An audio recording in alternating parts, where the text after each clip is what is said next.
So tell us how you started that up. How long's it been, and how's the process been for you? I relocated to Canada September 10th, 2018. You can only make money from people who are making money. I'm like, well, I'm here. We rocket, man. I like you. I cannot hire you. No one is gonna hire me. It. I'm gonna start my own agency. And then COVID hits to start from scratch. I had graduated as a marketing student from American University from back home, Lebanon. I worked in the industry for years, and I used to manage our store in Lebanon as well, help the family with the business. But I didn't see myself doing and accomplishing what I want to accomplish in the next 5 years being in Lebanon. And I had the citizenship. I had the Canadian citizenship because my mother was born in Canada. So I'm like, it, I'm a one ticket away. So I bought the ticket. I came here debt free, but I had no money, absolutely no money. I actually owed rent for my brother because my brother had came here 8 months before Wow. me. So I lived with him. He's like, first month, I'll pay it and he can pay me later. And he bought me a bed and whatever. I came here with like poor English, Wow. still terrible. We're working on it. I knew that I have to start from scratch. I knew that I have to clean garbage if I have to. I knew that I have to wash dishes. I knew that I have to start from absolutely zero, and I was willing to do it. But the question was, how long is this process going to take? And what do I need to get it done? We did not have much connections here. Like, we do have some family here, but they're useless. I only had my brother. My brother was also like 8 months in. I worked in a rust-proof garage for 8 hours after landing from the plane. I landed on a Friday night. I started working on a Awesome. Monday morning. I don't know anything about cars. Even like any car I drive, every guy knows the horsepower like this. I know nothing. All I want is like something is comfortable for my back and it's fancy enough. Uh, so I went, I'm working there, man, almost no English. And just like I was wearing a suit in Lebanon and I'm the boss. I come here, Wow. I have to take the bus. Takes me 2 hours for like a 10 minutes walk in the bus, and it's cold. And I'm getting paid $15 an hour, and I come back home every day full of oil. This beautiful hair and these eyes and this skin full of oil. Within 3 weeks, I made supervisor. Oh, really? And I Nice. only took this job because they gave me 60 hours of work a week. So I didn't want anyone to give me 40 hours of work a week because I did some math. I'm like, if I work 40 hours a week, I have like $500 left in my bank account after my expenses, rent and food and the basic expenses. So I'm like, I'm not working 40 hours a week. I'm not gonna be like the average person, with all the respect to the average person and who works 40 hours a week, but I had different needs. 60 hours a week was the high season, the fall. Everyone wants to rust proof the car. Anyways, the season is over. I told them like, see ya, because I can't work 40 hours a week. Because when the season is over, they can only give me 40 hours a week. And they had promoted me within like 2 months and they gave me a raise. Amazing experience. Now we move on to the next experience. Some guy in Walmart tried to pitch me a credit card, and it was a horrible pitch. A horrible pitch. I'm a natural salesperson. I'm like, dude, what are you doing? He's like, I'm presenting this. I'm like, dude, this is a horrible pitch. That's how you do it. And I told him. He's like, huh? Do you want to work with me? I'm like, I had no job. I'm like, actually, I do. He's like, okay, line me up an interview. I go to the interview. Long story short, they Really? lie. There's commission, blah blah blah. I worked with them for 3 days. Every day I broke a record. Third day I sold more than the manager. I heard on the fourth day that there's actually no commission because the company is not doing well, and they had already promised me 10%. So I had a talk. I called right away the manager. I'm like, "Is this true?" He's like, "Yeah." I'm like, you. I go, I take my money at the end of the year. At the end of the year when you file taxes, the government of Canada give you back some of the taxes. So they gave me $4,500. I go and I buy a 220K Mitsubishi Lancer and I start doing Uber. Why? Because I attempted to get a job in marketing. No one would give me a job, and this is reasonable because my English is shit and I don't have a Canadian experience. I don't have a Canadian education. I get it. I understand. But I had asked people to let me work for them for free until I bring in value. No one responded. So I'm like, looks like this Right. process is going to take some time. So I'll do Uber. Doing Uber is going to help me to make money, and I have freedom of going out, applying, getting interviews, and meeting people, practicing my English. It was really fun. 18 hours of driving, man. 18 hours driving. I was selling pizza slices and condoms while driving Uber.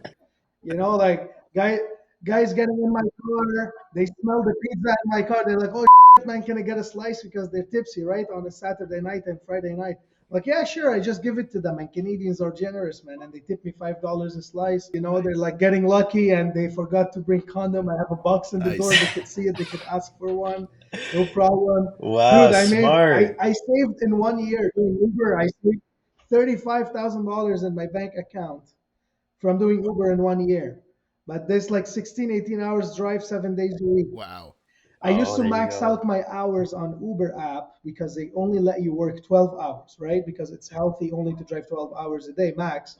So I used to max it out and then go drive Lyft after. Oh, really? And then until like I'm falling while driving, I come back Wow, home. there you Very go. nice. Brother wanted to start a business, man. He wanted to start a business, and I told him, juice bar and whatever, like we do it back home, is a good idea.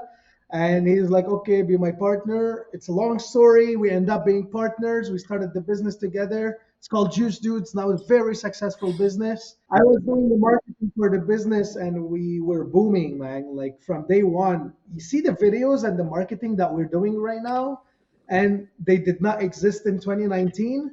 I was doing them for Juice Dudes in 2019.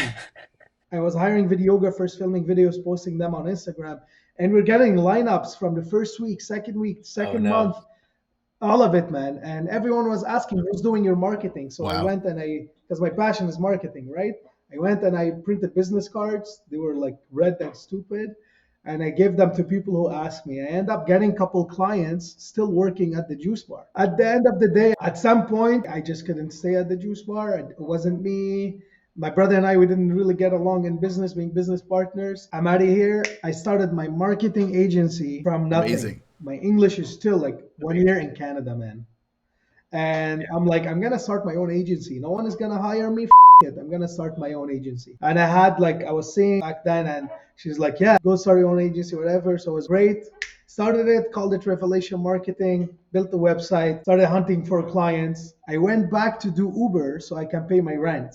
But I'm like, the minute I have money for rent, my brother and I we were paying like 1,400. So 700 is my rent, $50 Yeah. grocery a week, and like some more Right. expenses. I was very efficient with my money. So all I needed like $1,500 a month top. I started and started doing Uber. Once I have $1,500 in my Uber app, I go back to find clients. Found like five, six clients. I don't know how I made them like believe in working with me, but they believed in working with me and they started getting actually good results. A Greek restaurant, a barber, couple things, and then COVID hits. Uh, One night, all the clients called and they're like, I'm sorry, but we have to stop doing the marketing. We have to stop the campaigns yeah. because we're closing. We don't know when we will be open again. During COVID, sitting at home and everything was horrible. But after like 6 months with COVID, real estate started picking up and started Okay. booming. So I'm like, I'm sitting and I'm like, how can I make money? I need to work. What kind of clients can I get? So I'm like, you can only make money from people who are making money. You Yep. cannot come to JC to ask him to buy services from you if JC doesn't have the budget. If I have the need and I don't have the budget, I'm not the right clientele. Right. So there was so many good clientele out there, but they did not have the money because they're closed. The only business that is doing really well is real estate. I'm like, what can I do for real estate? I'm like, I can do their websites.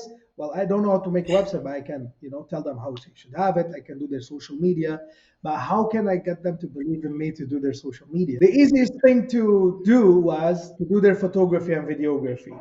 And because the market was really good, every realtor was being competitive with, I want to do more to my client. And they started doing fancy videos and 360 Matterport and this stuff. So I'm like, okay. I had met someone at the juice bar and they told me, JC, I want you to help us with our marketing and real estate and stuff. I'm like, good, let me meet your boss.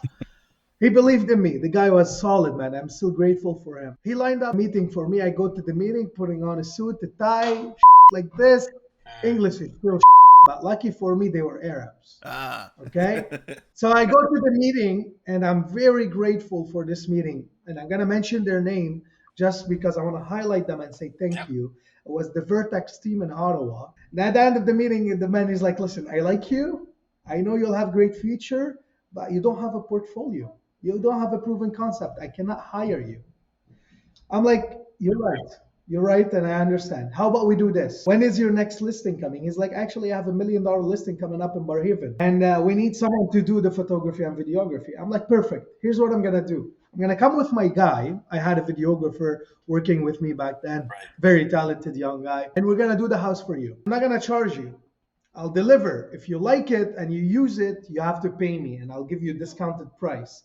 If you don't like it, thank you so much. I appreciate the opportunity. He likes money, you know? So he's like, okay, I'll bet on this guy. Hopefully, I'll be able to save some money. And he also liked my energy, I guess. That's what he said. We're still friends till now. He's a great guy. We go to the house with rocket, man. Nice. We did a great job. The guy was impressed. I got paid my first paycheck from him. He wrote me a check. It was awesome. He calls me 2 days later. He's like, JC, we have the gala for Royal Lepage in the Shaw Center, and we need someone to film us going in the event. Can you do it? I'm like, stay on the line for Wow. 1 second. I call my videographer. I'm like, can you do it, Ian? He's like, yeah, I can do it. I'm like, perfect. I do some research. He does some research. We go to the event.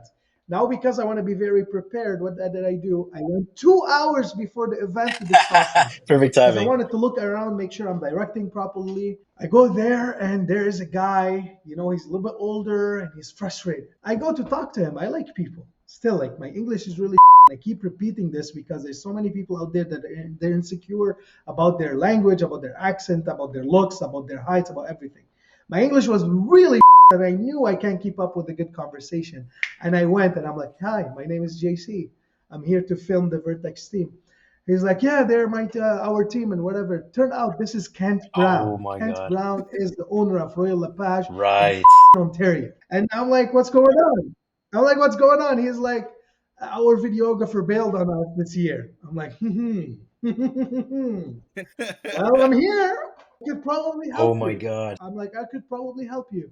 He's like, yeah. I'm like, well, we have our cameras. Instead of I'm filming, I have footage. I can make you your own version of the video and Waddah has own version. He's like, can you Wow. actually do this for me? He's like, yeah. He's like, how much? Told him $1,500. He's like, and do it. How much should I charge my client? 350. Very nice. So I went there for $350. Now I'm 1850. And like I just spoke to the owner of Royal Apache, and now my brain is going, okay, this guy's gonna promote me to the rest of the agents, blah blah blah. In the event, I sell two more people, Really? Nice. two more teams. I leave the event $5,000, man. I'm like, holy $5,000 in one night. I had fun. I lined up a couple days. It was beautiful. It was beautiful. Beautiful. We grew in the real estate. We started becoming really busy in it and everything. And then I do their photography, videography, and then I do their website. I do their social media. I take care of their marketing. And it's been a hockey stick since then, man. And after this, one of my real estate clients calls me. She's like, JC, my wedding is in 2 weeks. I'm like, okay, thanks for the invitation. She's like, I'm not inviting you. I need you guys to do the videography for my wedding. I'm like, Razna, we've never done that before. We do real estate or Right. restaurants or commercial. She's like, JC, I know you can pull it off. My guy canceled on me last minute. My wedding, figure it out. I call my guy. I'm like, do you do weddings? He's like, I could. He said he could and he's ready. I hired two more people. Okay. I went on Kijiji, Facebook. I found some freelancers. I'm like, listen, if Ian up or his camera shuts off, I have backup. I did not want to make profit out of this wedding. I just wanted to make sure my client is happy. We did videography and live streaming. 3,000 Really? people were watching her wedding. First time ever we do this. We rocked it, man. I'm Amazing. like, you know what? Let's separate the marketing agency from the photography and videography. Sounds like I can make money here too. So Yes. now we Yeah. have Revelation Marketing and Revelation Studio. We do 40 weddings a year. We do some real estate. We try to do less real estate because you make Amazing. $50 an hour doing real estate. You make $200 an hour doing weddings. Right. And realtors are cheap. So once our goals went higher, I had to pivot to a different niche. And now we are four corporations, man. We have Wow. four corporations: Revelation Studio, Revelation Marketing, Ottawa Podcast Studio, and Nice. SelfieRoom.ca. Amazing.